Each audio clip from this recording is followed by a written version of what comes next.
না অবন্তিকা, এখানে কারো কাছে সাহায্য চাওয়ার দরকার নেই। এরা সবাই পস্তাবে, মহাকালের কসম, এরা পস্তাবে। কিন্তু অবন্তিকার একদমই ভালো লাগছিল না যে শিবাইকে অকারণে পুলিশ নিয়ে যাচ্ছিল। শিবাইকে চলে যেতে দেখে অবন্তিকার চোখ থেকে জল পড়তে লাগল, কিন্তু তখনই সে অনুভব করল যে সে তো শিবাইয়ের সাথে মাত্র একদিন আগেই দেখা করেছিল। তবে ওকে চলে যেতে দেখে সে কাঁদছে কেন? কেন শিবাইকে যেতে দেখে তার মন এত কষ্ট পাচ্ছে? এই দৃশ্য দেখে রেখা আর নন্দিনী নিজেদের মধ্যে হাসাহাসি করতে করতে সেখান থেকে চলে গেল। ওদিকে পুলিশ শিবাইকে নিজের সাথে নিয়ে এলো। ইন্টারোগেশন রুমে শিবাইয়ের টেবিলের একপাশে চেয়ারে বসেছিল এবং অন্যদিকে একজন উচ্চপদস্থ অফিসার রবি বসেছিলেন। তার বয়স ছিল 40 বছরের কাছাকাছি। তার চেহারায় লিডারশিপ কোয়ালিটি স্পষ্ট ফুটে উঠছিল। অফিসারের পেছনে দুজন কনস্টেবলও দাঁড়িয়েছিল।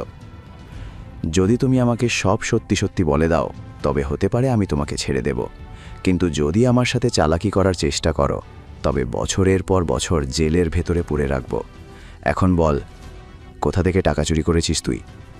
আমি জানি যে কারোর কাছে এত পরিমাণ নগদ টাকা দেখে যে কেউ তাকে চোরই ভাববে, কিন্তু আমি আপনাকে সত্যি বলছি, এই টাকা আমার। তোর কি নিজের প্রাণের মায়া নেই?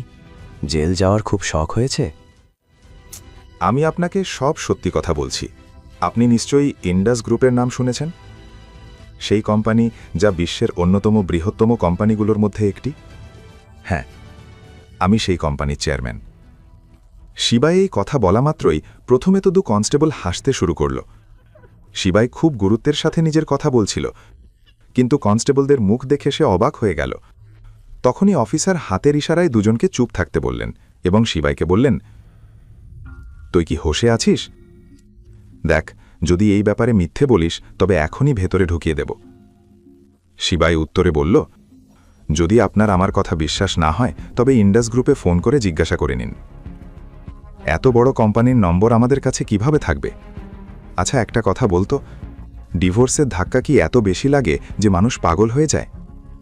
শিবাইয়ের গলা এখন শান্ত হয়ে এসেছিল। সে ইন্সপেক্টর রবিকে শান্তভাবে বলল, যদি আপনার আমার ফোনটা একটু চার্জ করে দেন তবে আমি কাউকে ফোন করে ডেকে নেব। শিবাইয়ের গম্ভীর সুর শুনে রবিও সিরিয়াস হয়ে গেলেন। তিনি কনস্টেবলকে ইশারা করে বললেন, যা, ওর ফোনটা নিয়ে আয়, আমিও দেখি একে। কনস্টেবল বাইরে গিয়ে শিবাইয়ের ফোন চার্জে বসালো। যখন সে ফিরল তার হাতে শিবাইয়ের ফোন ছিল। সে কোনো কথা না বলে ফোনটা শিবাইয়ের দিকে এগিয়ে দিল।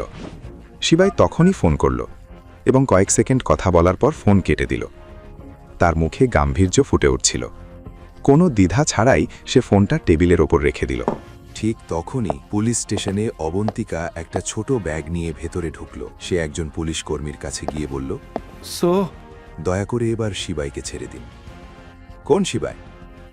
শিবাই মহেশ্বরী। এই কিছুক্ষণ আগেই ওনাকে এখানে আনা হয়েছে। আচ্ছা, ও ভেতরের ঘরে আছে, জিজ্ঞাসাবাদ চলছে। অবন্তিকা তার ছোট ব্যাগটি সেই পুলিশ কর্মীকে দিল। এটা কি? অবাক হয়ে পুলিশ কর্মীটি জিজ্ঞেস করল। সে ব্যাগ খুলে দেখল যে তাতে কিছু টাকা আছে। ওখানে গিয়ে বসুন, আমি বলছি, আর এই ব্যাগটা নিজের কাছে রাখুন। এই বলে পুলিশ কর্মীটি ব্যাগটি অবন্তিকাকে ফেরত দিয়ে দিল। অবন্তিকা ব্যাগ নিয়ে দূরের একটি বেঞ্চে গিয়ে বসল। তখনই তার নজর বাইরের দিকে গেল, যেখানে ডিআইজির সাথে দুজন উকিল দৌড়ে দৌড়ে ইন্টারোগেশন রুমের দিকে যাচ্ছিলেন। ইন্টারোগেশন রুমের দরজা খুলল। শিবাইয়ের মুখ দেখে ডিআইজি ঘাবড়ে গেলেন এবং ঢুকেই রবির উপর চিৎকার করতে লাগলেন, তোমার কি কোনো ধারণা আছে এনি কে? রবি ডিআইজিকে দেখে অবাক হয়ে গেলেন এবং দাঁড়িয়ে স্যালুট করলেন। 2 কনস্টেবলও রবির সাথে ডিআইজিকে স্যালুট করল। ডিআইজি জিজ্ঞেস করলেন, কোন আক্কেলে তোমরা ওনাকে এখানে বসিয়ে রেখেছ? স্যার, রবি ডিআইজিকে দেখে একদম হকচকিয়ে গিয়েছিল। এই সব কি হচ্ছে? উনি ইন্ডাস গ্রুপের চেয়ারম্যান। এত বড় ভুল তোমরা করলে কিভাবে? এখন রবি আর কী বা বলতো? এর মধ্যে শিবাই কিছু বলেনি, কিন্তু শিবাইয়ের মুখ দেখে ডিআইজি এটা বুঝতে পেরেছিলেন যে সে একদমই খুশি নয়।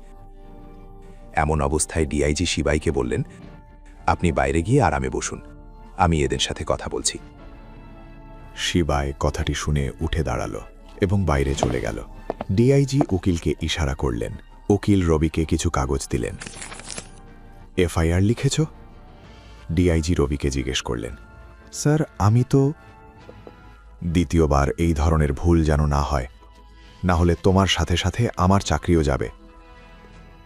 ডিআইজি ধমক দিয়ে রবিকে বললেন। শিবায় বাইরে আসা মাত্রই অবাক হয়ে গেল। সে দেখল অবন্তিকা সেখানে বসে আছে। অবন্তিকার পাশে গিয়ে বসতেই শিবায় লক্ষ্য করল তার চোখে জল। শিবাইকে দেখে অবন্তিকাও খুশি হল। তুমি ঠিক আছো তো? আমি তো ঠিক আছি। তুমি এটা বলো যে তুমি এখানে কিভাবে? প্রথমে তুমি আমাকে বাঁচিয়েছিলে, এখন আমার পালা। আসলে আমি বুঝতে পারছিলাম না কি করব, তাই আমার জমানো সব টাকা নিয়ে চলে এলাম, অবন্তিকা জানালো। এ কথা শুনে শিবায়ের চোখ ভিজে এলো। বাকি গল্প জানতে দেখুন পরের এপিসোড শুধুমাত্র পকেট এফএম-এর ইউটিউব চ্যানেলে। আর শিবাই এক বিনাশাকের সব এপিসোড শুনতে পকেট এফএম অ্যাপ ডাউনলোড করুন এবং বর্ণনায় দেওয়া লিঙ্কে ক্লিক করুন।